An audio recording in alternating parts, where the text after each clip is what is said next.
Welcome to the Scene Snobs Podcast. Yeah. Welcome, Snobs Podcast, everybody. It is Friday night. It's Black Friday. I didn't go shopping, and I'm okay with that. I bought nothing, and I feel good about that. I feel good. I did not extend a hand to help up capitalism on this fine Black Friday. Fantastic. We're proud of you. I bought beef jerky, so I was helping Old Trapper Company. That's fair. All right. Beef jerky, I feel, works. It's a traveling man's snack.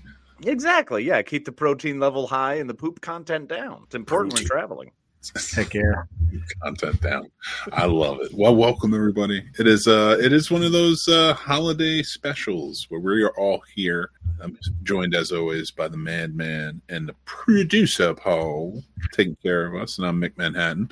Thank you guys. It's kind of low key. I'm feeling kind of like chill at the moment. I feel good. That's the after effect of all the food and family and all the friendship and the kinship shared yesterday. There was so much outpouring of love. And so nice to talk to so many people whom I haven't in a while.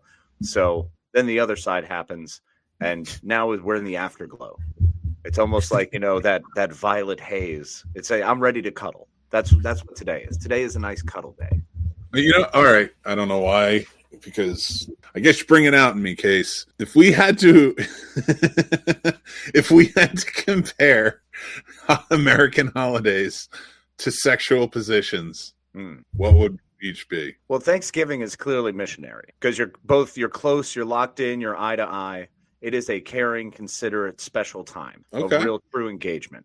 For me, Christmas is straight like raw dogging from behind. That's straight doggy hard because you're spending a lot of money. You're trying to effectively, give and give and give. And sometimes your knees go out. It's uncomfortable. Your back hurts, but you just got to double down and hammer away just so you can hopefully, get there. Easter is clearly standing against the wall because it's very precarious. It's a slam flush. Sure. Yeah, exactly.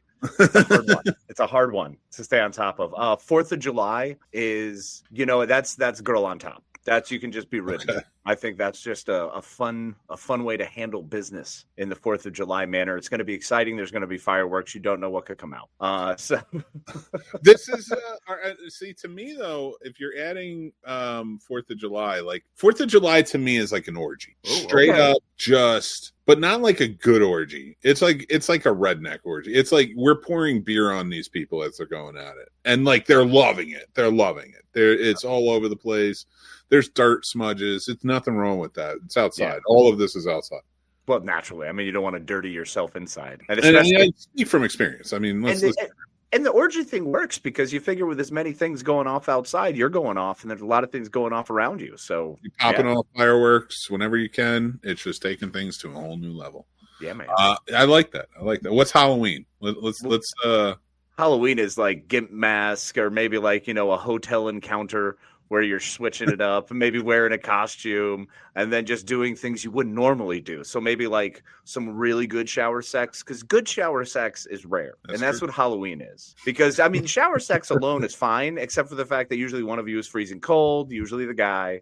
There's an uncomfortable, there's got to be a leg lift or something going on. There's always like some sort of acrobatics involved, which Halloween is, it's a long level of commitment and it means a lot. So it should be exciting and special. And usually the finish is the same time and everyone feels great and instant cleanup. See, my thing is all the shower sex I've ever had, I'm 6'8" and like 9,000 pounds. So it's not really shower sex. It's not even really a shower.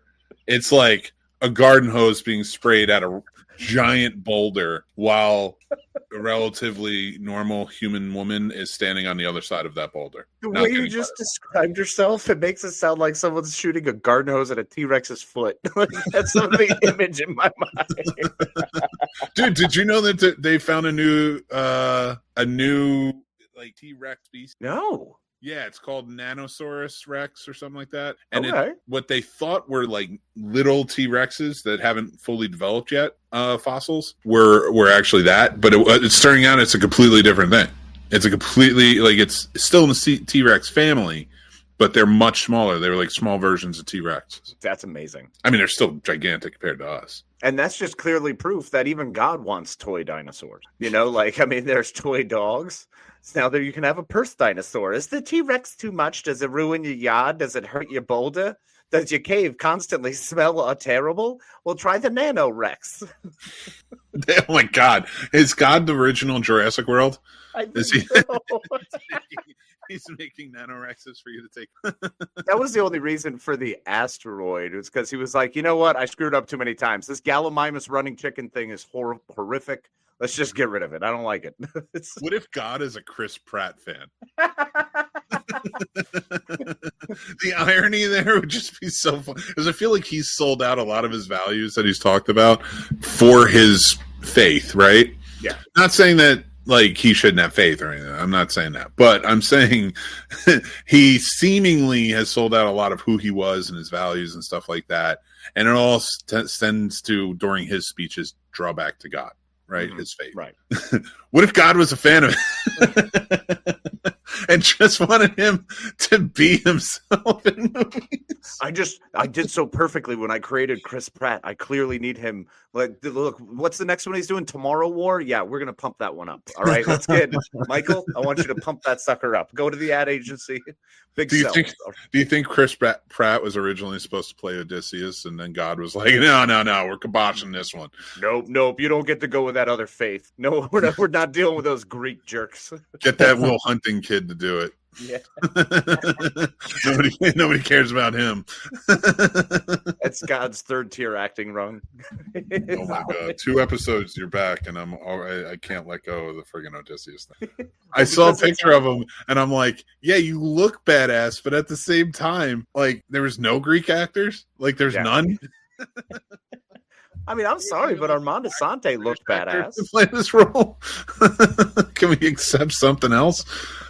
Just legit dude from Departed. Yep, Greek with him. Uniform. I can't wait. I want to be there when Christopher Nolan watches his own movie. Oh gosh, and compares it side by side with The Great Wall, which I can't let go because that's honestly. You can't let that go. I was going to say the Armando Sante one. No, I love the Armando Sante, but I cannot, for the life of me, not think of The Great Wall, just because he's at that age where that's the age he's going to look for the next 10 years as an actor. So that's what Matt Damon is now. See, Downsizing. I'm like, you got the dude from Downsizing to be your Odysseus. Like, I can't. I'm sorry, I'm hung up on this. I know I am. Like, I know I probably should. Downsizing so much. That was such a cute movie. Was it? Yeah. You give me pity fuck. You give me good fuck. Love fuck. I love that the part. It's so cute. Yeah. So cute, Paul.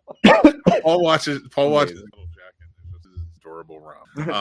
Yeah. I just love that Joker part. 40 minutes. Watching that Joker guy, and they're talking about the Alabama black snake. It's so funny. It's so cute. The kids will love it. I got to hear what Paul's sexual positions for each holiday are. Yeah. That's some dark shit. Just give us Thanksgiving.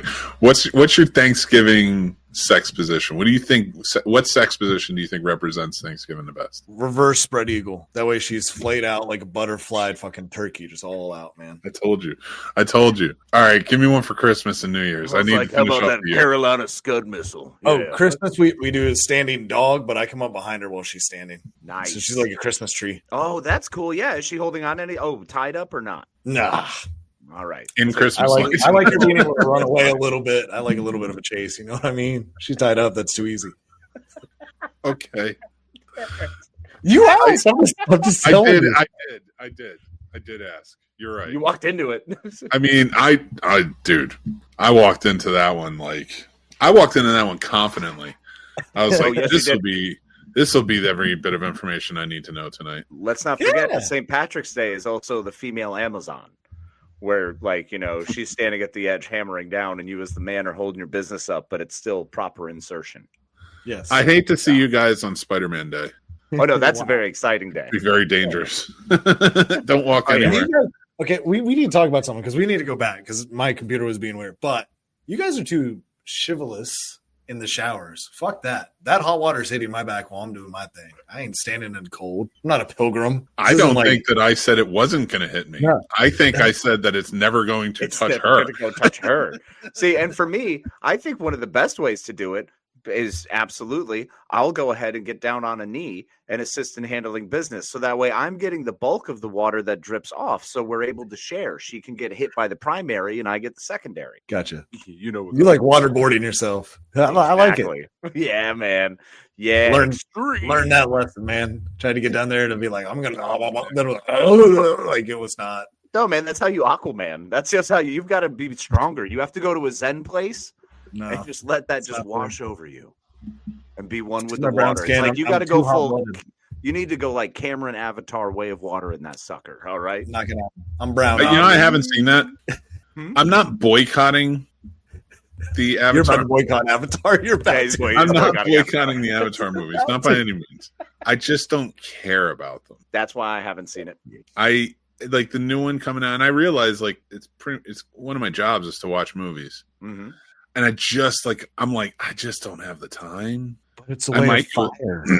I might go see White Odysseus in the trailer before the movie. I don't know. We'll see. That's not even really a thing anymore. Remember when it was a thing? That was always the best thing. Which one? Getting there early to go see the trailers. Yes. And then the internet ruined it. I miss having to get a seat. It was fun fighting people for a seat. Like you put your jacket in the seat next to you and you're like, nah, someone's coming. I miss that. Like, I mean, reserve seats are what's up, but I still miss that. I do not miss reverse seats. I don't miss fighting. I don't miss fighting I'm so good. Like, that's my seat. Oh my God. Did I tell you what I did? Uh-oh. Okay. Did you punch a guy? I went to go see a movie the other day on Wednesday. I went to go see Wake Up Dead Man. Okay. Which, by the way, my review will be out soon. So check that out. And Zootopias. Yes. But so I go into the theater, right? I reserve my seats. I get, I don't know why I thought that this theater was right, but I go in, I'm sitting there, and I'm like, all right, this family walks in. There's like a husband, wife, and their daughter. And I'm like, the fuck are you bringing your daughter to Wake Up Dead Man for? She looks like she's 9. Like, what are you doing? And I'm just sitting there kind of like waiting. I'm like, why is it so busy? Why is it so packed? Like, why is there a lot? I feel like this is a lot of people for Wake Up Dead Man on a Wednesday at 11 o'clock. I was like, that feels like a lot. And I'm looking around. And it's like, why are they bringing their kids here? This is so stupid. I was about to say, here's the egregiousness of me. I was about to say, why would you bring your kids to Wake Up Dead Man to them while sitting in the wrong theater for Zootopia 2 and had to get to my actual theater? Bravo. I'm so glad I stopped myself and had a moment of clarity that was like, check your ticket. Yeah. Maybe you're wrong. Maybe you are in the wrong spot. Maybe it's possible.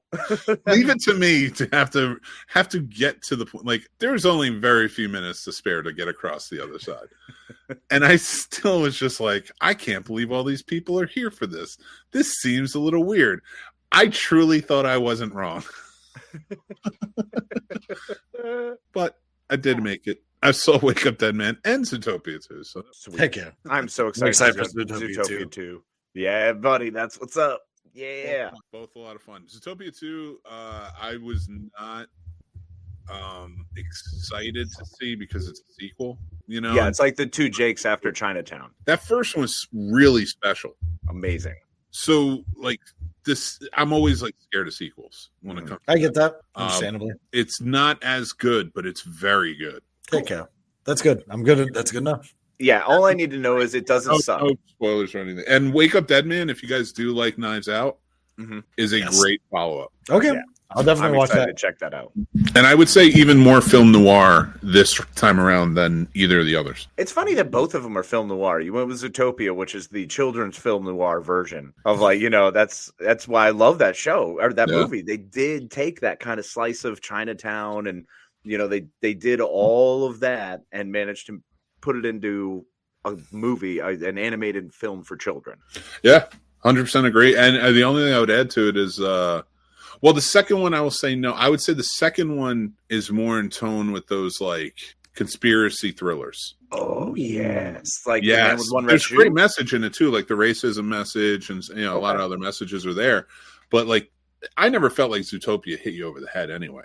No, You know, I no, thought they were did a pretty. They were pretty job good. conveying it, and this one does too. And it adds new like elements to it, which I thought worked. Nice. Yeah. Okay. Do we have another Shakira banger? I forgot she was in it, and I just they're yes. Not really, not as good as the first one, but I mean, the first one's "Try Everything" is one of the greatest songs ever. River asked me, she's like, "Why do you love that song, Dad?" I'm like, "Because it's one of the greatest messages of any song, and that's the message I want to convey to my daughters: to try everything.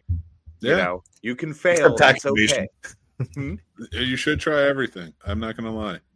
That's what I'm saying. I'm trying to think of terrible things. Well, that's I right. already did. I was Try just right talking now. about trying to date Shakira. I said So does that several mean letters. we should do our idea from earlier before the show started? Probably not. We could try it. You mean try again? Try again. I don't know if I tried again. I haven't been there before. We'll save that one. I want to surprise the people. Oh man. Nope. You guys want to get done?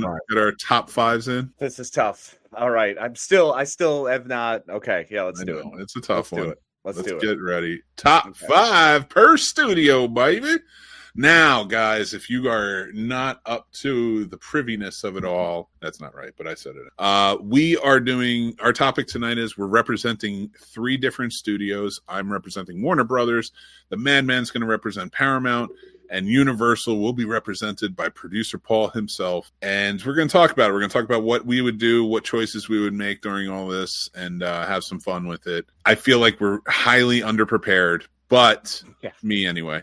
But we're going to do right now, we're going to do our top 5. We're going to take each of our studios, again, me, Warner Brothers, Paramount for Mad Men, and Universal for Paul, and give our top 5 movies out of those each studios. So let's kick it off with number 5, shall we? And let's go, Man, why don't you kick it off with your number 5? Because I ain't ready. Alrighty, Mick. Well, starting right out the gate, we're going to go with one of the all-time classics. There are a lot to go through here. Paramount has a wide variety, a massive vault, a mountain's worth, if you will, of choices. So number 5, representing in category war movies, I decided that the perfect representation for war movies from Paramount Studios will be Saving Private Ryan.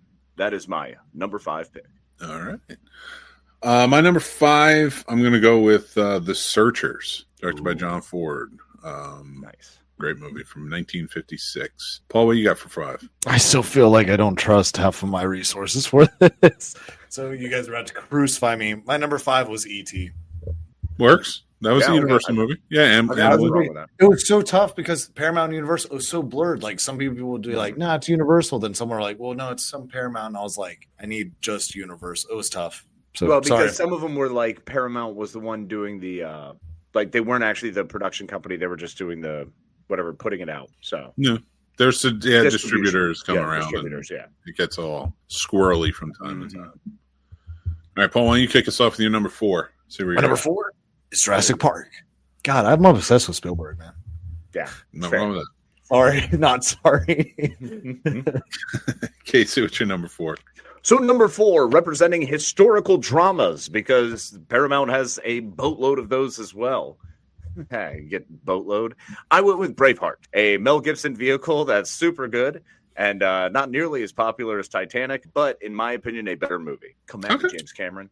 Ooh, I like it. Okay. All right. My number 4 is Rope. Whoa. It's my favorite Hitchcock film too. So yes. I realized that I'm not even going to defend it. It's my favorite. I can do whatever I want. Fuck yeah, it. That's the whole point. It's your studio. That's true. What do you got for number 3, Mick? All right.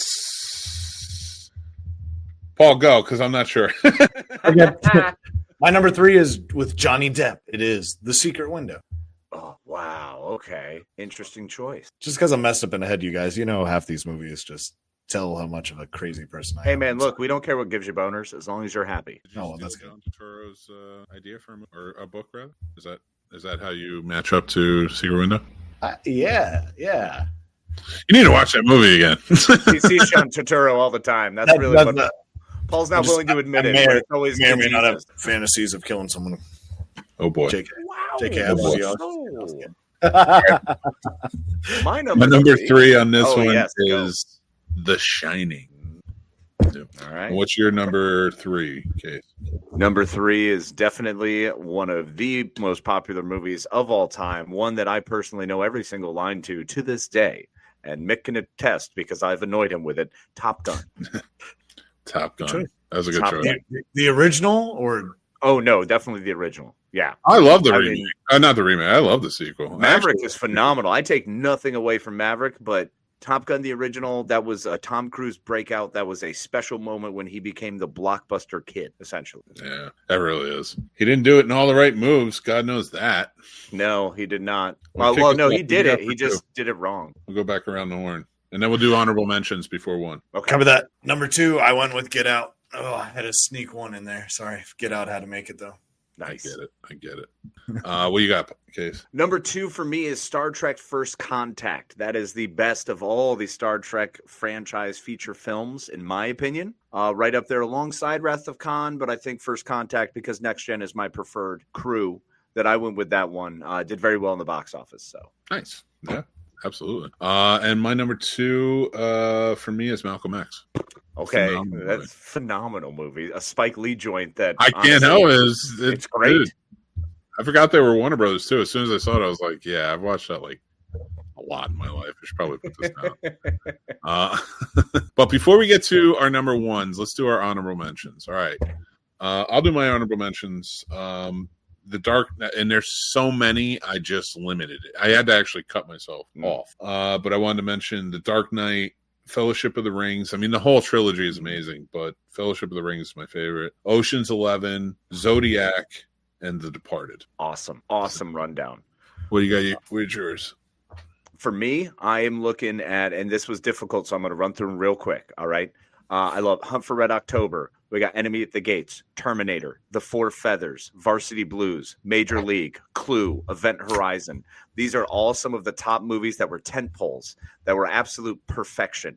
But none really better than Scout's Guide to the Zombie Apocalypse. Love you, Sarah. And what you got for us, Paul? What's yours? Honorable mention, I'll go with Back to the Future, Eternal Sunshine of the Spotless Mind, Manchester by the Sea, and Requiem for a Dream. All right. Very Yeah, nice. Requiem Very for the nice. Dream. Great. So That was a good positive. So Yes. wow. All right, let's do our 1s. Paul, what do you got? Let's kick us off. I kind of went with a loophole. So Universal actually distributed Shaun of the Dead. So I'm counting Shaun of the Dead as my number 1. So Okay. That's fair. Love it. I dig it. My number 1 was Blade Runner. Oh, yes. I love 100%. Yep. And what's yours, Case? It's representative and indicative of all things that are great in this world. Raiders of the Lost Ark. Good one.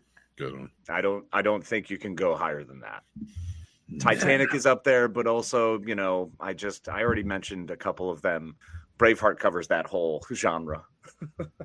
No, perfect. I like that. And Paramount, has so many. You guys, we all do. All 3 of these are just gigantic. And I even had to cut myself off. I couldn't go back too far. I was going historically. And when your studios, and you know this, Mick, when you're going back to the 30s for your studios, it's like there's too much. There's too much there. I had to cut myself off. The 70s would have done me in. I think I would have been like, it would have been bad. Because the 70s at Warner Brothers, I can't even imagine. Like Black Christmas. There's so many things. Dog Day Afternoon. Yep. Oh my God. In Harm's Way for me was one, and that's an all time favorite. But we've had to break these up. I think we've got to categorize. All the President's Men. Outlaw Josie Wales. So good. we need to start a little sub thing on here where we talk about movies we revisited and realized they weren't bad. Because I had that happen this week. Okay. Why are you looking at me like that? What is that? There's an entire show dedicated to it on this channel. Shit. Does it suck? suck? What is that revisiting though? Yes. Oh. So I know what show you've never listened to on this show. I haven't. I'm not gonna lie. Well, I just lost my job, you guys. I'll miss you guys. You know what, guys? You know what we need on this show? You fucking dweebs. You never thought of it. I can't believe you. I don't know, Paul. Tell us. Doesn't suck with you now because I just rewatched Moonlight because we were talking about it in my film class, and I watched it under the wrong lens. I didn't realize Best Picture, could kind of mean more than just like the actual movie itself, but just the shots and what the shots mean. And after rewatching, I was like, yeah, it deserved that award. It actually was kind of a masterpiece. It was beautiful. But I wrote it off. So lovely done. I just didn't connect with the story. So like I was 100% wrong. No, it's completely understandable. Look, I didn't connect with Precious, but there's certain movies you still want to check out because it's good to learn that walk of life. I mean, 13, that's not a movie that I exactly came in line with as an 18-year-old man, you know, but it's still, there are certain movies that I think learning the story of another person is the purpose of movies, to either escape into the adventure or to really get a look at a different walk of life that you may never have considered. And I think that's the joy of movies. Except The English Patient, that was just torture.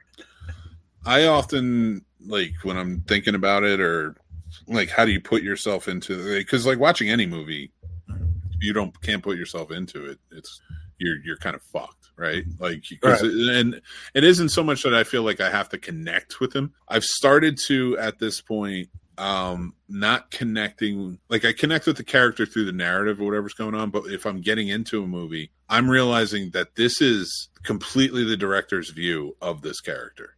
Mm-hmm. I got you. And now that enlightens me when I watch it to kind of appreciate it more and be like, well, what is this director trying to say? Mm-hmm. Right. And now that means everything that's a part of it is like, because I think we often forget that, like when we get caught up in saying, like, you know, what is it? These directors who, you know, sort of like rehash the same shit and all this stuff. And it's like, I think we get so caught up in this idea of it, but like we really need to step back and be like, all right, but it is a different perspective. It is a different director, and coming into that, and like we need to. I don't think the directors get that credit in a weird way. I think they get a lot of credit for being at the helm of everything in a technical standpoint, but we really forget. So like when people say based on a true story and they take their liberties and we get mad and stuff like that, we're like, fair, but it is a movie. It's supposed to be entertaining first and foremost, right? It's not supposed to be informative first and foremost, it's entertaining. And it's kind of cool to see like this is the director's idea of this story. Right. Yeah. And the more I look at it like that, when I do that, the much more I appreciate even shit I can't understand. Like shit I can't. And I'm like, I don't get it. But like, when I watch Boys in the Hood, I'm never going to understand Boys in the Hood. Yep. I'm never going to understand the black perspective, but I do understand John Singleton's take on the black perspective. Correct. Yes. I can now say I understand his view. That's very much so like watching Higher Learning. Like the only character one of us could really connect with, we're talking about as a white supremacist by the end of it, who's killing people. That's not maybe you. Well, fair enough. But that's not the connection that I'm looking to make. But it is also interesting to see that different mindset, walk of life, a different view, a different lens.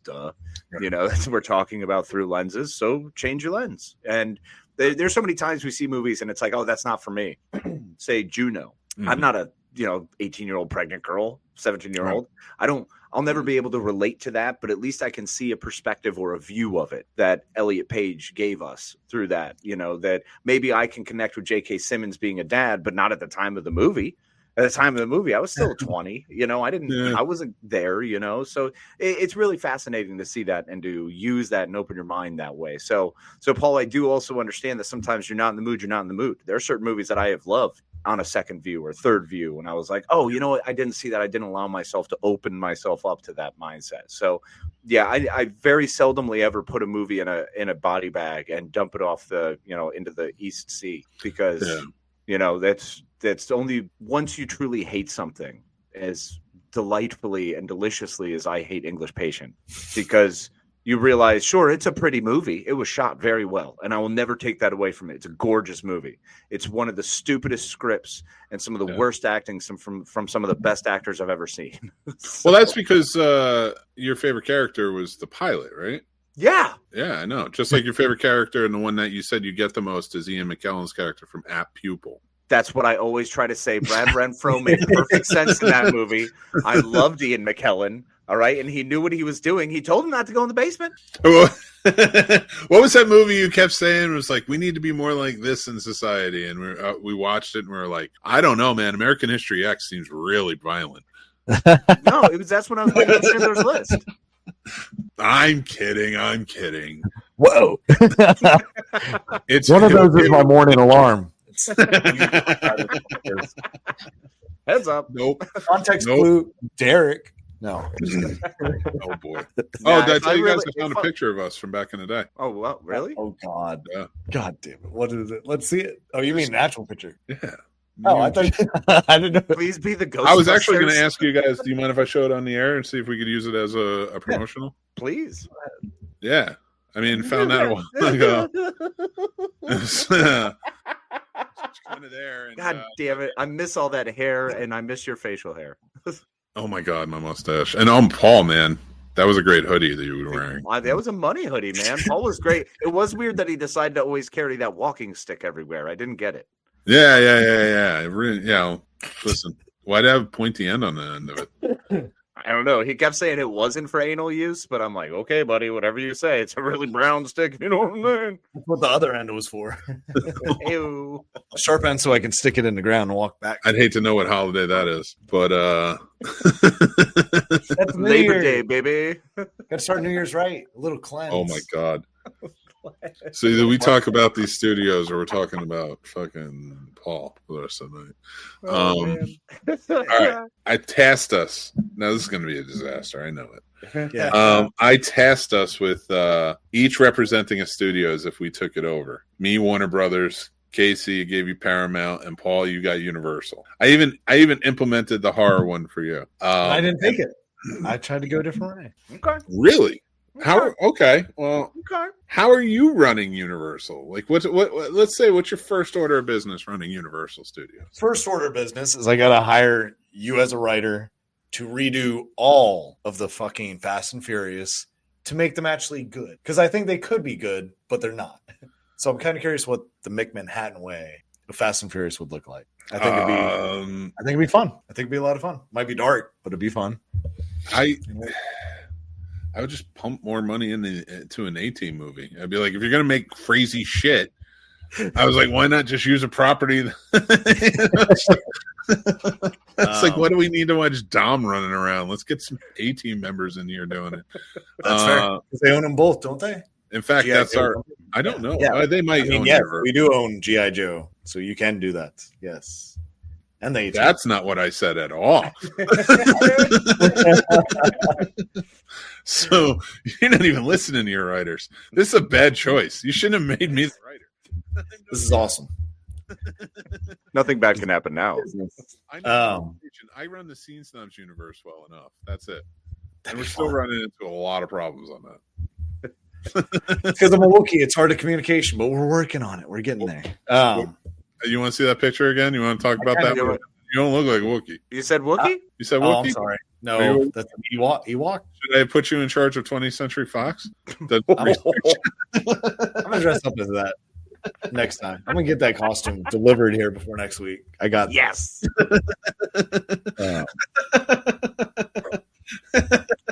I almost used Ted. That would have been so funny. Give me Ted. That makes sense. You know what else would have made sense? Is the movie Paul, and it was Simon Frey, Nick Frost, and then I'm totally Paul because I'm an alien. Nick Frost. Smoke, Yeah. and I'm Let's take a look at this picture again, and tell me how Paul or Ted fits into that. Ted works better. Does it? I Than the curse. Ewok? Now look at Casey and I. What are we wearing? It looks amazing. We got to recreate that next time we get together. I'm literally going to get that Deal. costume. Oh I mean, my my hair God. will never look that good again, but absolutely I'm down. Oh, dude, I don't even know what my hair will look like. I don't know if I want a mustache. You should. Your stash was money, bro. That was a monumentally strong stash. I did want to try and curl it too. Like I can't. It takes so much time. I tried. It takes forever. It does look kind of cool though when you get it Right. like really pointy, and it does look cool. For me, Do you say I don't care. Schneider? You know what it is? My face is so fat that I look like a dude. I look like a gluttonous dude from the 20s. You know what I mean? You know what I'm talking about. Just a P.T. fat dude. Barnum? Maybe. No, You not see the the gin movies. blossom and be like, say I've got an idea. You know what it is? I do it, and a dude on Rude runs the problem. Oh, there's nothing wrong with that. That is a special look, bro. Yeah, but I mean, like, it's a problem. Like there are certain looks that people have where it's just kind of like, we know what you are. Can I be the Argentinian then? No, see, what would happen is if we're going to go Why? Moulin Rouge, Mick is 100% going to be that guy who runs the place. I would obviously be either Ewan McGregor or the Evil Baron. One of those two. I'm good either way. They fit. And then, Paul, you're 1,000% John Leguizamo. You have to just run around like, yes, but it's love, true love. You're right.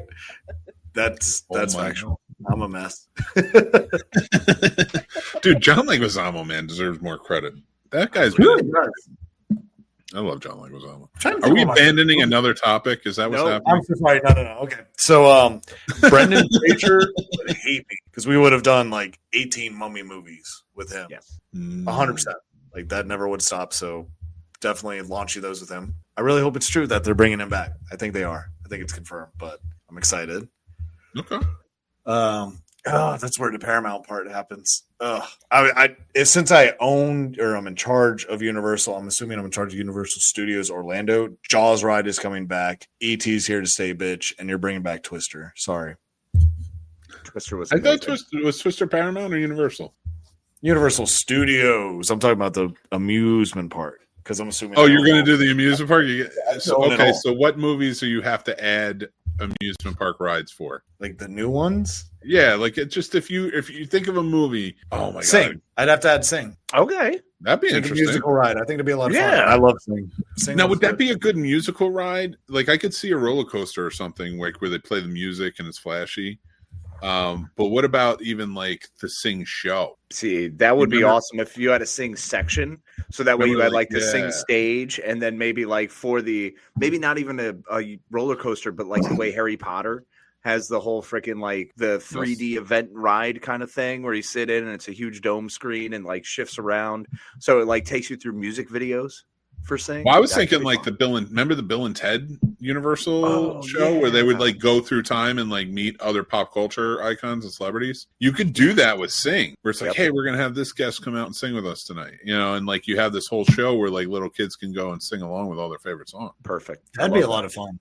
Mhm. So you That'd be thought a this cool out one. more than I did. That'd be a I think fun that's ride. an underrated. It'd be a cool ride too. Oh man, especially since they have Harry Potter, Hidden Dragon World. What's it called? They just came out with the How live to Train action Your version. Dragon. How to Train Your Yeah. Dragon. Tell me, riding dragons wouldn't be cool. Like Yeah. the ET ride back in the day, but a little more thrilling. I think they do it with brooms now for Potter. They do. Yeah, it's a lot of fun. So that'd be a cool one. And like you have this whole little Viking village and such. Mhm.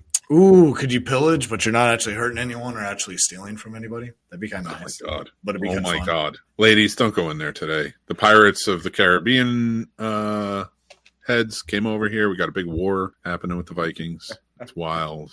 People are getting crazy. That'd be fun. But if I extended out though to Bloomhouse, I'd have to make a purge ride or a purge experience. Ooh, the purge What- experience. What does that look like? But you see, it'd just be like one of those, what do you call it? Like a break it room where everything in a room you're allowed to break because you got safety goggles and stuff. It'd be like that, but purge style. It's where Oh, they what can if you did that? That's a good Okay. So a break room in behind you, but that's because in the beginning it's people at the front door talking to you, and like it's part of an escape room. So it's in a break / escape room while you're being spoken to with people outside, potentially ripping the door down or something. That could be fun. That'd be fun. Well, do you remember the second one when Frank Grillo first came in? And then he met up with that couple and the other ones, and they were in that warehouse with the rich people. Yes. And they were like had to escape the where you could kind of do something like that, like a laser tag type of thing or a paintball. That'd be a rad. lot of fun. I That'd do be love some laser tag. Yeah. Yeah. Yeah. Anytime, a good any one. chance you get to, like fire, fake weapons at children and hear their dreams crushed as you scream victoriously over top of them. I mean, and it's legal. So Oh my god! But I yeah. think Paul would just live in the Psycho house. 100%. He'd be the CEO. It's just like I'm going to live there now. Let's make this happen.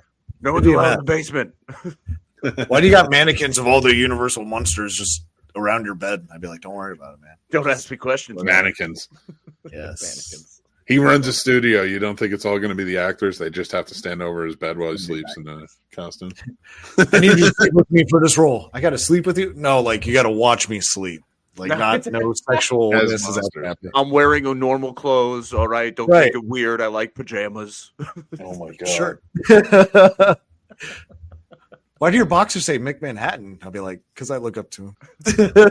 I like to keep him close. And then I would be like, stop looking at me while we're sleeping. I don't know if I agree with this whole glass ceiling, Paul. This is uncomfortable. Everybody knows it's Arbor Day.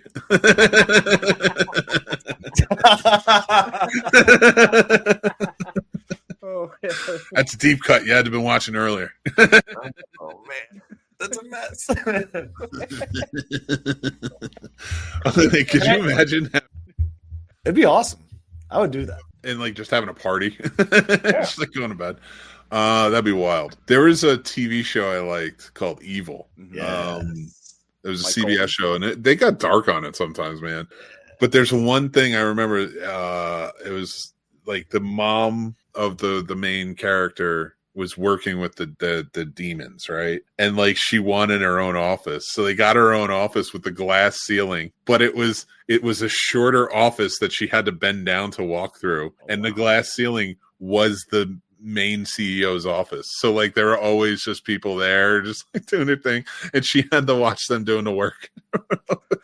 That's pretty cool. Like that's what I want in a bedroom.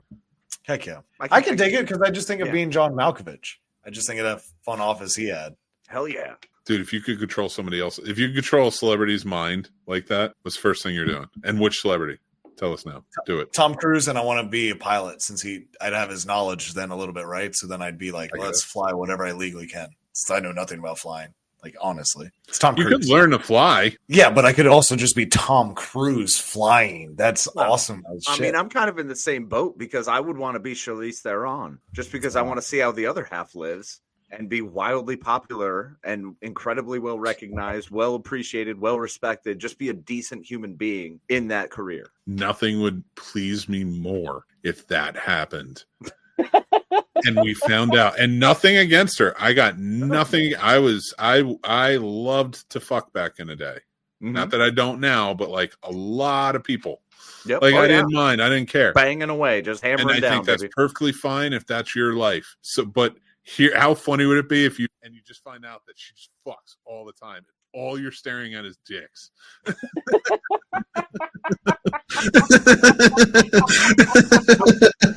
And all of a sudden, Charlize Theron goes on an abstinence run. We don't know why, but she's... You can't get out of the room until climax is over. At least you get multiple ones, Casey. I mean, hey, you still get a good end of a deal. Look, I still want to experience what an female orgasm feels like. There we go. You're going to experience a lot of them.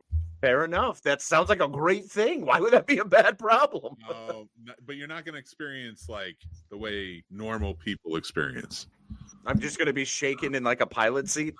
I don't know. I just assume that it sucks for women. Damn. I just assume it does not bode well for your sexual encounters in the past with everyone.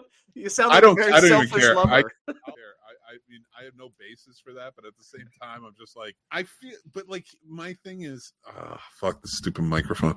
I think my biggest issue with why I think it sucks for women is because I look at me and I'm like, would I want me on top of me? And the answer is always no. I mean, valid. I do the exact same thing, but as Charlize Theron, I can be pretty picky. That's, but then you have to pick out the guys. What if that's not her type? I think Casey's mentally strong enough to take himself out of it and be like, this is for her. And this is for Charlize. We do it for old CT. Spoiler alert, he's going to have himself come there and fuck himself. It's going to be this whole thing that's insane. Bingo. I'm going to go so Inception on this shit. I'm going to be banging myself, going, yeah, I'm banging Charlize Theron. And I'm going to film it with my universal camera, so it's all good. Proof. Bam. Your universal camera, do you think they have their own? Yeah, why not? Just make their own. Yeah.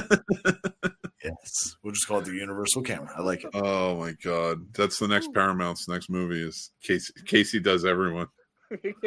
Casey does himself. That's the whole... Casey does South Africa. Oh god. It's gonna be like Emmanuel. Like, remember that cheesy film series? I forgot about the Emmanuel series. Oh, that was just sex all the time, everywhere. What? All it was. Paul, you had to be around in the 90s, man. Oh. 80s and 90s. They made, Telling you. dude. I'm all right. I'll get there. Whatever. I miss softcore porn Softcore porn Why? was amazing. because Why? it was there were good stories. Do you like It was foreplay? hilarious. I don't mind foreplay. Bro, I'm a fucking animal. Let's just get to it, man. Nah, That's foreplay. is fine. I part like of to play with it a little bit before I get there. I love the foreplay, the tension, the build up, the kissing the Yeah, right get it. spots and making the goosebumps appear. Come on, man. There's subtlety. It's an art. It's beautiful. Too many chances for her to get away with all that. Like, it's just- What are you saying, you maniac? I already got her where I want her. It's gonna, we got this. She's fine. What? Wow. Casey and I are over here like, yeah, I like to really, tease and play and have a good time. Paul's just like, I mean, they're handcuffed already. Why do I need to do anything else? Yeah, exactly. I mean, you let him off the pipe? You What get is that? it. Oh my God. Why would you let him out of the shack? I mean, what, to eat? That's why they have a bucket to go to the bathroom. Casey and I are like, you know Fuck. what? Really, I miss softcore porn. It was really good. And Paul's just like, you know what? My sexual experiences are like the movie Prisoners. So that means your Like, porn what? studio always have to be like mobile films then, right? Because they do kind of soft core really hard up front. 19 minutes of a 25-minute video is them just being like, No, that's we're stupid. talking about legit softcore No, porn, like legit. Like it was on TV. There were movies. Spider Babe remakes. Now like, that's weird. What was On TV. Lord of the G String was one of my favorite with dildo. Yeah, but you're douchebag. going to like they started getting egregious after was a while. I'm Skin talking about Max, like the well produced. Emmanuel's. That is a very shallowly used term when I say well produced. Yeah, that was just What? the Vaseline on the lens, bro. That's That's fair. But no, like they would actually like have these stories and like you could tell they were actually like they had sets and they had locations. Not just in the woods in bikinis being like, we're Smirnoff, the drunken wizard. Like oh my that was God. that was when like budgets went out the window. I'm talking about like the Cinemax like I got you. the movies. Marilyn Chambers movies where it was like Marilyn Chambers Desires, and it was What do you softcore, Yeah. change? but it was Why'd they change? the legitimate like money. They could get away with just making cheap shit. yeah, exactly. But back in those days when they had who was the one who married Gene Simmons? I can't- Oh, Shannon Tweed. Shannon Tweed had a whole bunch of them that were like softcore thrillers. You know, it was like The Big Easy was one of those that kind of Yep. Hollywood was shifting into that more. Maybe we're doing the softcore thing. Maybe we aren't. They really Body did. They Heat, really had you some know? titles, and they had genres. Mm-hmm. It wasn't like they just like it was thrillers. Like there were comedies. There was like horror. It's not like they have to stop in the middle of chases and shit and just have sex. So you just gotta keep that in mind. But or simulated sex, as we should say. But I don't know. I was a teenager, so like if you couldn't get the scramble wasn't working that weekend, a good softcore porn really helped. Yep, the softcores were something special. I think that is something that it is. I agree. It's unfortunate that we got away from that, and it's weird that this generation just doesn't even want like too hardcore humping scenes in their movies in cinema anymore. I think we've kind of shifted away from that because there was a bunch of movies like that. I just recently rewatched the Robert De Niro, Mickey Rourke movie, Angel Heart. Angel Heart. I love Angel Heart, man. That is a good, solid movie with some crazy banging in it. And that's like fancy. That's fancy banging. That was The Mind like Game is Mickey Rourke fancy was banging good for too. that. 9.5 weeks. Mm-hmm. He did another one too. I can't think of what it was, but like, yeah, like Another 9.5 weeks. That was more like they made movies and added really like I really think like they were inspired by the softcore porn. Like, oh, we can have simulated sex scenes that are artistic, and it's like you look back at it as like they weren't really artistic. You just want to see women naked, but whatever. Like the softcore porn, it was an industry. That's what it was. Like that they were making softcore porn. There was one. Sheena of the Jungle. Oh my god! I remember that. Everybody was in fucking bikinis at one point. Slave girls from the something third planet of the universe. I can't think of the one. There was one I liked. There was Deathstalker. No, it wasn't Deathstalker.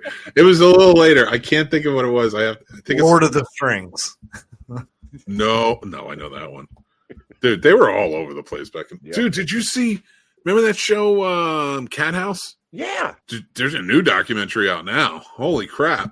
Remember we were watching that documentary back in the day, and we're like, oh man, this seems like prostitution's pretty cool. And all these women are making tons of money, and it seems like real. I don't know why it's not legal everywhere, which it should be arguably. But and then they had like a show until like 2014. Cadillac Ranch or whatever. Those women were basically sex slaves. Oh, and it was I believe horrible. Every abuse every day. It was wild, man.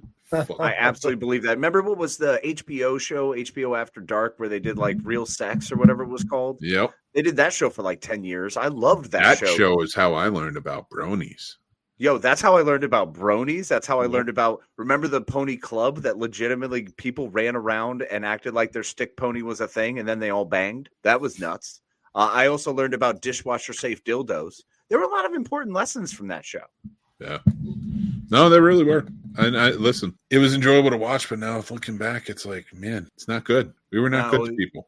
Well, because the problem with that whole is the sex industry on general. We have to, as a society, be comfortable getting past our own hangups and be comfortable with the sex trade being what it is. That will take away, removing the stigma from that removes, adds legal liabilities, which then take away a lot of the illegal problems that are happening that we get, where you get like children involved, where you have people being stolen and taken off the streets. So I feel like when you remove the stigma and allow for more legal enforcement versions of that thing, you are actually effectively creating a safer space. And I think everyone should have the right to pursue their happiness and liberty.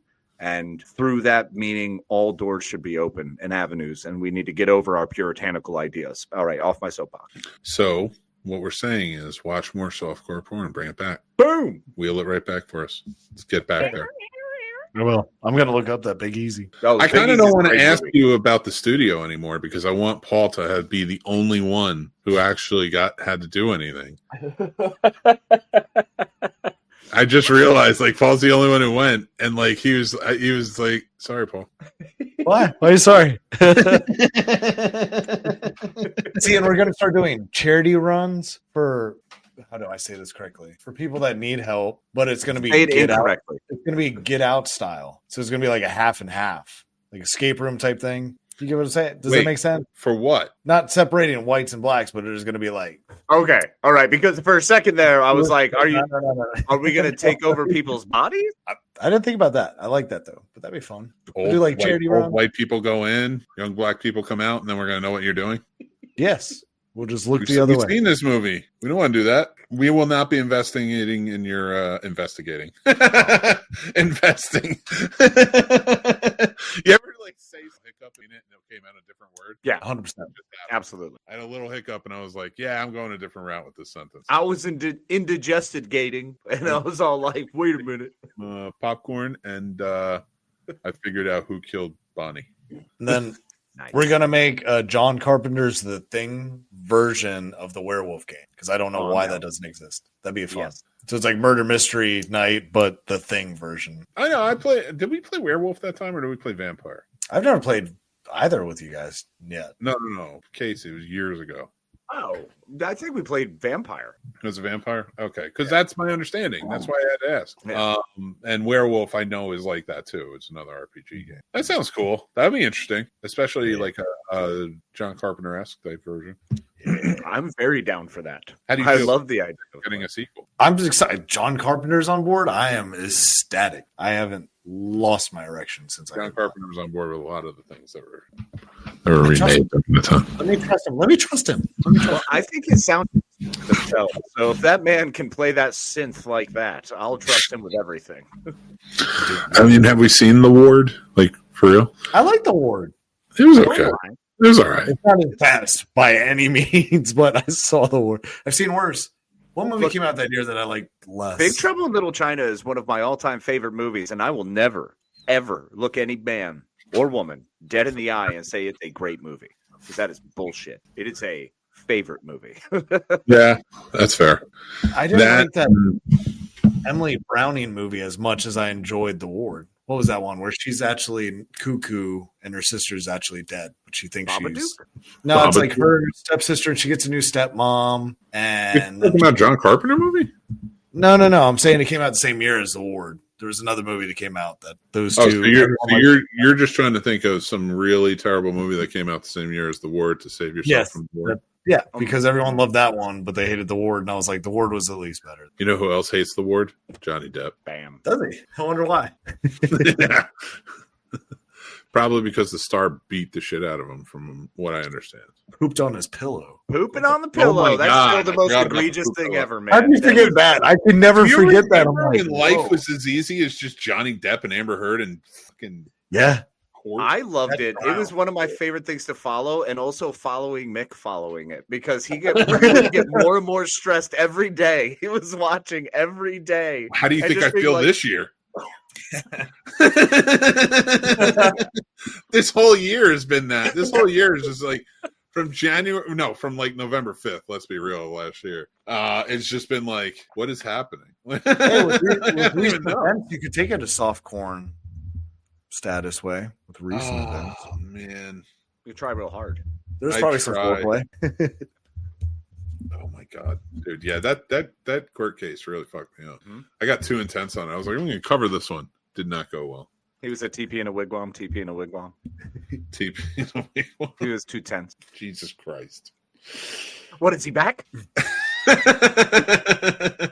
You've been watching Ted Lasso, haven't you? I love it. God, I hate what you've turned me into. that fourth season is going to be fun. I can't wait. Oh, I'm so excited for it. It's going to be fantastic. So in. Not Paul, though. Paul has a problem. He can't watch TV. It's too high up. Paul doesn't like nice things. I don't. No, he prefers sharp ends. He prefers rugged things, and that's why he's aggressive. He's an aggressive lover. Mick, you're a selfish lover. Paul's an aggressive lover. Oh no! What's here, Mick? Oh shit! Oh, the what that means, what that could possibly mean, is troubling. In a beautiful way, dude. He is married, so I mean, it's not like there's a multitude of women he's doing this to. It's one. It's one, I guess, very fulfilled woman. So congratulations, Sam. Yeah. You're welcome. I guess. Yes. This next podcast is going to be me on the couch. I'll be like, so I fucked up. Shouldn't have said that. Paul turns every sexual experience into that scene from A Bronx Tale when he locks the door. He's like, now you just can't leave. Now you just can't leave. Oh, that's terrible. You try to leave. I ain't gonna lock the door. You can't even walk to the door. What are you gonna do? I think it's about that time. Are we gonna do ours? Oh, I think we've shot ours in the shitter, but I don't know, man. Why you go ahead? Okay, because I got some good stuff here. Okay. Are you guys ready? Are you locked in? Ready. All right. So Paramount Studios, we're not going to be touching anything that the kids section is doing, because Nickelodeon has some fantastic properties and they just need to keep running. Everything Transformers, everything Nickelodeon, just run it all. They're doing great. Dora the Explorer out the butt. Just keep going. You know, why quit? Make the backpack have his own show for all I care. Now, as far as movies go, we have to do some things here. I think it's about time that we give in. I think as a corporate studio, it's time that we just stop trying to do anything intelligent, new. Don't try to do anything else but fan service. I am turning Paramount into 100% complete and utter fan service for everything I love. And that's it, because that's all we need. I didn't say I was going to make it more successful. I said I'm going to make it how I want it to be. So We're doing more Friday the 13th. I'm going to have every version of Jason humanly possible. I want to get up to 36. We're doing 3D movies for headsets. So like the MetaQuests, all of those, I want 3D movies. That's going to touch on the kids stuff. We're going to get new 3D experiences. So that way Jason throwing an axe is coming straight for your head, and it's going to be way cooler than coming off a giant screen. It's going to be legit 3D version. So we're going to continue the long-standing tradition that Paramount has made famous of using wrong actors with wrong accents for that character. I primarily bring up the Hunt for Red October, where Sean Connery plays a Russian submarine commander, and it's easily one of the best Jack Ryan movies, and I think that must continue. That cannot stop.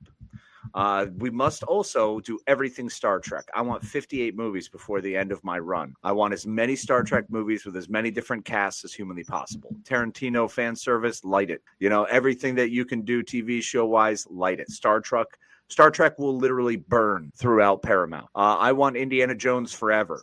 I want every version of Indiana Jones. I want Harrison Ford to sign off on the AI deal so that way I can use his likeness for the remainder of time. And I want him to just be every different version of Indiana Jones we can get, while always having a new different person who's either a cousin or a godson or goddaughter or, Marcus's kid. I don't care. However they're going to make it work, fine. Plug it in. Do it with Salah's kids. He had 18 of them. Every single one of Salah's children. That's 18 movies right there. So that's good. Mission Impossible never dies. This is the new version too. I want everything Tom Cruise. Tom Cruise is obviously one of our tent poles. We need to use him in everything. I want every version of Top Gun. I want every military version. I want more Saving Private Ryan movies as well. Now, I understand that's a DreamWorks property. We'd have to work with the old Stevie boy, but I think we'd be able to get that to work. Tom Hanks, I think, would be involved in that with the Playtone, so we can probably work some stuff in with him. But yeah, everything Indiana Jones, everything Mission Impossible. Got to have a ton of Mission Impossible. Transformers never dies. Transformers will continue to go on forever, but we will never, ever, ever again hire Mark Wahlberg for a single project. We're done. There's no more Mark Wahlberg. There's no more Shia LaBeouf. I want Eddie Murphy in every single Transformers project going forward. Okay. I think that's an untouched potential and a huge resource for us. All right. Mean Girls. Look, every 5 years you can do a new version of Mean Girls and just update the lingo. That's all it is. We need a Mean Girls with 6'7". We need a Mean Girls with all that Riz or whatever. Do you think 5 is too soon, or you could do it like every 10? No, 5. Okay. 5 because I want to flood the market. I'm not trying to. Subtlety is dead. I want as many of these as possible because every 5 years, you think about it. Freshman year, they'll be excited to watch it because then they get to tie in with that and have that connection for the rest of their high school years. And then in the 5th year, you're out, right? So now when you come back, you're hitting a new set of freshmen, and the people in that 5th year are all freshmen in college. So they get to watch the new version and with their own money and have that same nostalgia factor. So it's a 5-year cycle. Along with that, I'm also going to have Terminator Forever because I want to screw these timelines up so bad that there is no more timeline. I want us to be able to essentially butterfly effect the Terminator world. So it just screws everything up and we never know where anyone is. I think that's brilliant. Scream Forever. Ghostface can just keep swapping masks. It doesn't matter who's under the mask. All you need is a voice changer, Ghostface mask, big knife. You don't even need a knife. I mean, they killed one guy with a car, for crying out loud. So it doesn't matter what weapon you have. So yeah, Scream Forever. Scream can go on forever.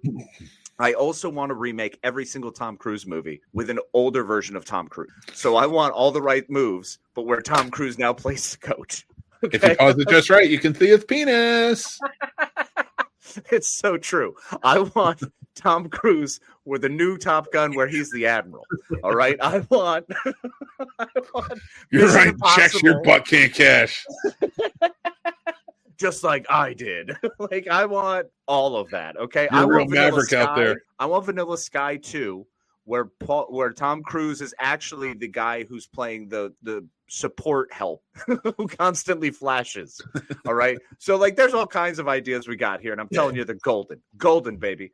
The other one is also with any young actor or actress, we're going to swap them out constantly. There's only 4 people I want to always be in all of my movies: Chris Pratt, Chris Pine, Tom Cruise, and Leonardo DiCaprio. That's it. Those are the only ones who will play the older, wizened, wise characters. Everyone else, we can just. How? What do you mean? Why? They're huge draws, and we're done with Wahlberg. So I also want Eddie. I had him written down too. Sorry, my thing froze, so I can't scroll anymore. But Eddie That's Murphy's right. in Johnny there. actually. What about Cat?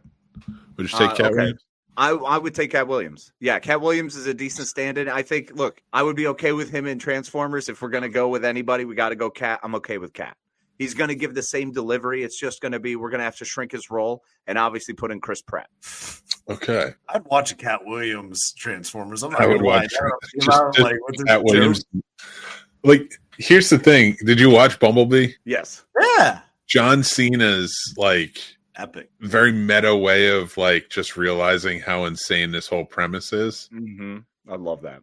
Was fantastic. Now you put Cat Williams in there doing that. Yeah, have Cat Williams be absolutely the voice of reason through all of it, but like not the traditional Cat Williams goofy over the top, like being funny, but legitimately just being like, what is happening here, people? What? Tracy Morgan. Oh, Tracy Morgan. God, that'd be wild. Tracy Morgan's a terrible choice. Because he would just get hit by that. Oh, I can't even finish that. No. Yep. The Decepticon bus. I guess I'm going to attempt to do this. Okay. And now I'm going to do it the way you did it because that's all I want. First of all, I'm running Warner Brothers. Mm-hmm. There will never not be a Sherlock Holmes movie in development. Yes. I'm not saying one every year, but like if James Bond, which I love, can get 25 movies, we can do that with Sherlock Holmes. Agreed. And not pick out somebody who makes $50 million a movie to play him. No. You know? Jeez. So that right there. I'm going to absolutely get into the Godzilla fold because this MonsterVerse really dig. And since I can't be a part of Toho, I'm going to try and steer the ship because it's getting a little bonkers into a way that can last Godzilla and even King Kong for 20 years. It's something that makes sense. You don't have to have them in every freaking movie together. Dark Knight trilogy, reissuing that one 20 years later for 2028. That's going to be a big one because people want to buy it. I'm telling you. Yep. What was it? Casablanca. I'm remaking Casablanca. And I'm thinking maybe get somebody big for it. Like it'd be kind of cool. Like remaking it in that time or like current times? Like it's going to take place in the 40s. Okay. It has to. The setting just fits perfectly. Yeah. Leo as the police inspector. Right. Paul Thomas Anderson remaking Casablanca. Oh god. That actually would be really good. That'd be so interesting. Somebody like him. That would be really cool. Imagine Mark Wahlberg as Ugarte. Don't do that. Rick. Hey, Rick, where you going? They're trying to take me away. Rick, where are we going? Oh, my God. I would 100% keep DC where it is with James Gunn, just kind of leading the charge. I think he's doing great. Just everything he's put out so far has been fun and different, and I kind of dig that. Like, I think we needed that. Scooby-Doo animated movies would be coming out every year. Yes. Scooby-Doo live action movies maybe once every 2 or 3 years. Easy wins, man. With the same cast? No, they're too old now. So I would like he's doing Mean Girls. I would sort of like find the right fits every like 5 or 10 years. You know, let them do like 3 or 4 movies and then be like, okay, we're going to kind of redo this because I feel like that has to kind of go through. And I feel like it's SNL. Like once you kind of take the actor out and put some new ones in, people accept it. You know, Absolutely. The Twilight Zone. I'm going to start remaking some of their famous shows into movies, but I want it to be sort of anthology movies with big time directors coming in. Like maybe get a Jordan Peele to come in and direct that. Maybe get Zach Kreger to come in and direct one, or stuff like that. Eli Roth. No, I wouldn't. I mean, I'll hire him for a horror movie. I don't know if I'd hire him for something smart.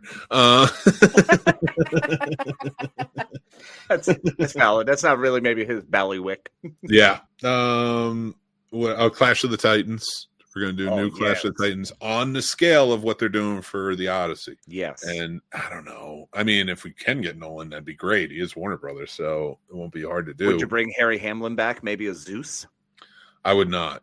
Okay, that's fair, but a little fan service. I mean, did you not hear my speech about Matt Damon as Odysseus before? Hey, Harry Hamlin was a great Perseus. Nice try. The Dune franchise is getting that pump the money in. Like, let's make the movies, like the books into movies. Like, It's all got of them. 6 books, man. Do them all. Yeah. Do them all. I would have them continued. Like, let Denny Villeneuve kind of take over and run. Oh, excuse me. Oh, excuse me. Popeye is getting some stuff. That's for damn sure. You could bring back. Oh my God, you could bring back softcore porn with Popeye. Oh my God. I don't know if I do that, but Do Popeye 4 Bluto Bangs. well, there was one I really wanted to make into a big, like I wanted to get somebody. 2001 franchise is a part of this. Okay. I would love to maybe remake 2001 with like a Denny Villeneuve or somebody like that who is gonna is on that scale of like a Stanley Kubrick. Who did But Gravity? Who did Gravity? Alejandro Carrion, I think. Thank you, because I was going to say not the best writing, but beautifully shot and wonderful. Oh yeah, he's scales, gorgeous. I think he does scale fantastic. Oh, and I have the Dracula Hammer series too. Oh my God! Yes. If you think they're not being remade, come on, and think about like the older British actors you can bring in to play those parts now. Ian McKellen, Patrick. I wouldn't even go that old. Like I would go younger and grow into it. Like Peter Michael O'Toole Sheen was only in his 50s when he started that. Dude, Michael Sheen as as Van Helsing Sheen? would be awesome. Michael Sheen, Benedict Cumberbatch. Oh yes, Because now Cumberbatch you as have these Dracula. horror films that play almost like weirdly Shakespearean in their horror, and like that could be an interesting. Very you much get so. some I good- agree, Ooh, that'd be fun. Lethal Weapon. It's getting remade. my man. It's getting remade. Damn straight. We'll do one Always more. Murtaugh. We'll do one more if they're willing to do it, and then push into a new generation. And that's easy to do because it doesn't have to be, generationally speaking. I don't think that group of movies has to be redone. I think you can just update it. And the TV show proved that. Unfortunately, Chase Crawford was just a jerk. Yeah. That would have done great. It was doing really well. I think Damon Wayans playing Murtaugh crushed it. Yeah. So proof that you can bring that up. I do have a question. Ocean's movies. Mhm. We're gonna try and get as many of them as we can out of these guys, and if not, then down the line remake it. Mhm. But you can't top Ocean's 11 in my opinion. That Clooney one. So like if you're remaking it, it's gonna be for that day, for like whatever year you make it. It's got to be a heist movie that fits within that realm, because you can't walk in and out of a casino anymore. Well, and I think heist movies can fit that way. I mean, you can always remake a heist movie. Same thing, Mission Impossible. You just need to make an interesting spy movie with, the thriller and the action and the calls coming from inside the house, maybe. So, Paul, That's what was true. your question, bro? Oh, I was going to say, if I fronted the bill, will you start making more Jackass movies? Because I do enjoy those. I'm not going to lie. I don't think they tried. They tried to like hand that down to the next generation. They brought new people in, and it just didn't work. People were like, "Yeah, we're not into this." I thought it was funny, the most recent one, but that's what they were working on. Oh, Space Jam, it's coming back, but this time it's space everything. Like we're getting sports stars for everything. Space hockey. Space hockey. check. Oh, oh, Alexander, come here. You're joining in with all your goals, and he's just speaking Russian, yelling at all The whole of the. time. You just have Russian guys just screaming at each other with Russian WB versions up against our American WB versions. Oh, and the Dirty Harry would get remade, Oh, nice. and what do you call it? Well, I just had it. Like it was one I really want to do, and it was one on my list. Oh, The Matrix would be remade too. Nice. And I know that would draw piss a lot of people off, but like I would take it out of the Wachowskis' hands and be like, all right, who wants to try it? Like get somebody really big who wants to like take it over and reboot it into something, find some really creatives. There was another one I wanted to make, but I lost it because I have a whole list of stuff here. But yeah, that's where I would start to kick off. As far as Harry Potter goes, I'd continue on the show. Good. I don't think I would do a movie or anything right now, but I would definitely think about trying to get a Cursed Child together. Yeah, I think absolutely that would be important. I mean, you just continue on. That's money. That's printing money, buddy. That's not a problem. But I have one more to add to mine. because I couldn't scroll down earlier, but I would actually redo Ghost, and Ghost would be one that I would have like 27 movies of. And by like Ghost 13, it's like, you know, paranormal insertion, you know, something along those lines, and just make it like all like there's those romantasy novels that women love. So if you just romantasy all of the ghost stories, because that's pretty much what it was. I mean, that pottery sex scene, come on. That was just hot. Like, and that's what you want. You want to show that loving side of it. So, yeah, no, I think remaking a boatload of ghost movies up there with all the Jason movies. You want to make the night a real Memorial Day. I get it. That's what I'm saying. That's damn sure.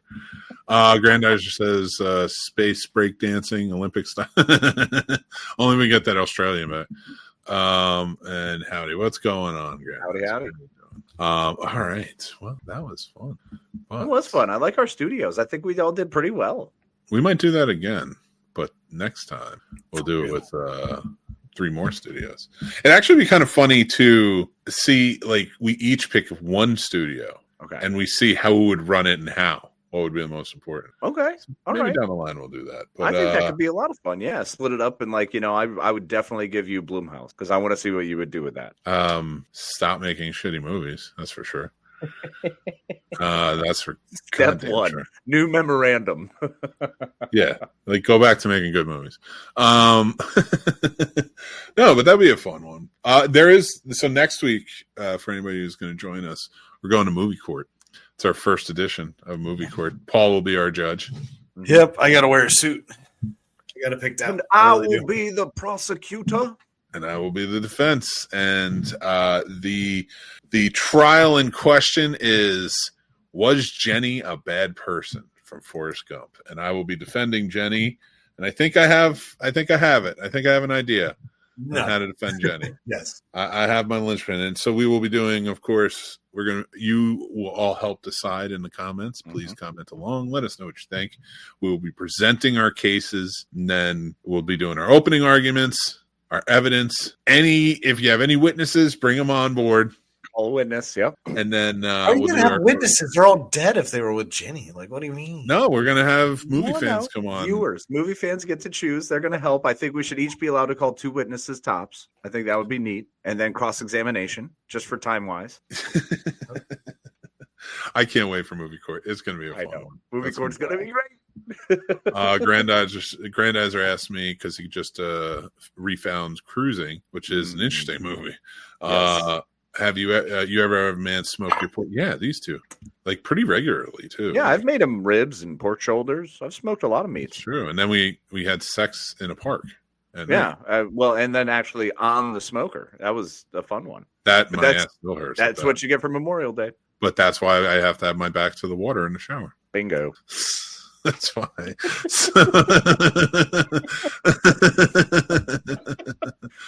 What did you say there, Grandizer? The movie Cruising, Siskel and Ebert called a horror movie. Of course they did, because they were secretly in love with each other. Yeah. And I believe so. But I'm going to put you guys off to the side, and we're getting to our final tally of the night. Trevor's movie picks. This is Trevor from Ambassador Radio, Trevor Stottlemeyer, who curated these picks all month of crime dramas. Both these movies for this week, his final picks for the month, are up now. You can watch them on Does It Suck, a show that Paul never knew existed, and Classic Film Review. They're both from 1973, and that is The Mad Bomber, starring Chuck Connors as a father who loses his daughter in an assassination, and he goes crazy and he starts bombing like the police, everybody. Like he just goes on this like bombing spree, and it's like a mad dash try and catch him. It's wild. And then another great movie starring the great Robert Mitchum, The Friends of Eddie Coyle. He's an aging gangster. He needs one more job to try and get in the clear and get out of things. And he's trying to trust his friends along the way, but can he? It's a big one. You guys should check that one out. And I want to thank for our Thanksgiving pick. This is provided for us by Bronson Wright Wolf, who is our Patreon, one of our Patreon members who supports the channel, and he gives us he requests movies. You guys can too if you join up on the Patreon. It's one of the perks of the paid tiers. But yeah, he picked Plane, Trains, and Automobiles, and our classic film review is out now. That's from 1987. Fantastic Thanksgiving movie. Great to watch every year. John Candy and Steve Martin are at their best, and I just have a great time with it every year. So now it's time for film definitions with Mick. You guys know I got this book back in the day. Well, I got this book recently, but I had this book back in the day for college. This book's older than when I went to college. This is like an early edition. I'm going to pick out oh, here we go. Here we go. I'm going to do F-stop ring. F-stop ring. The ring or the band on a barrel lens containing a series of printed F numbers, which is turned to set the lens diaphragm at the desired number. When you set it to the desired number, what it does is it opens the shutter or closes the shutter based on the f-stop, and so it lets more light in, which can help, but it sometimes will blow things out. Sometimes with that darker, I like a little bit lower of a f-stop. I like stark contrast on my shadows, stuff like that. Photography is a fucking great thing. Go check it out. And f-stops are, once you learn them, it's a lot easier to get out there with your cameras and start doing it. It's been a while. I need to go and break out my camera for sure. But yeah, that's our definition, and and go check out all of our reviews and such. We're going to have all Christmas movies on Does It Suck and classic film reviews for next month. Go check those out. We have all new film reviews. Like I said, I checked out Zootopia 2, Wake Up Dead Man, Running Man, all of them. They're all out. We have reviews for them, and we'd love for you to check those out, plus so much more. But guys, how you doing? You guys doing good tonight? Great. This was fantastic. Having a great time. And I do love bringing up the f-stop. It reminds me of my black and white photography classes in high school, the aperture, the opening, the pupil of the camera. How much light do you let in? I've been using my phone for so long, not that you can't make changes. It's not the same though. It really is. Like I've been telling my wife for a while now, like I need to get my camera back out and just explore and play with, because it is just a lot of fun. But guys, it's so much fun. Go take your pictures, get them out there, share them with us, and tag us in them. But you guys got anything you want to add before we take off on this fine evening to enjoy our Friday nights? Paul, what you got? I got a whirlwind of things. Be nice to everybody, you guys. It's after the holidays. It's getting colder. Be nice to people that have to work outside for 10-hour shifts. Don't be an asshole because you're entitled. Try to show some compassion. That is it. That's it. That's all I have. You got to add your little piece on at the end. I don't want to. Just kidding. Keep watching, keep listening, keep loving the magic of movies, y'all, though. And this is another thing. Yes, consideration is important. It's always important to be considerate of others, considerate of others' feelings. There's a lot of people who maybe don't have families who are struggling at this time of year. So a little kindness and consideration can go a long way. So as always, remember to be kind to yourself and be kind to others. I love it. Guys, I love this. I appreciate you being here. We're going to be back next week. We're going to have a good old time. Please subscribe to the channel. It really does help us go a long way. Like the videos, comment along. Let us know what you think. Hang out with us. And, comment along while we're playing, too, like Grandizer and Johnny did tonight. We love all the interaction and stuff, so we do appreciate it. And go check out our Patreon. Like I said, you can support us over there. All of it goes back in the channel, like, with StreamYard and stuff, like, adds up. So it does help us kind of run things each week. And we appreciate you for that. Thank you guys so much. Also, I think we're going to be doing a giveaway soon, so keep an eye out for that. You can follow for free, and the free tiers also are entered into the giveaways as well, so just so you know. But thank you guys again. You can follow us anywhere at the Scene Snobs, even over on Letterboxd, where we do all written reviews there, and on Substack. We appreciate you guys. But until next time, like the man said, take care of yourselves. I'm going to add to that. Take care of yourselves because that's important. Be kind, rewind, and we will talk to you very, very soon. Bye. Good night, all. Save the man, save the empire.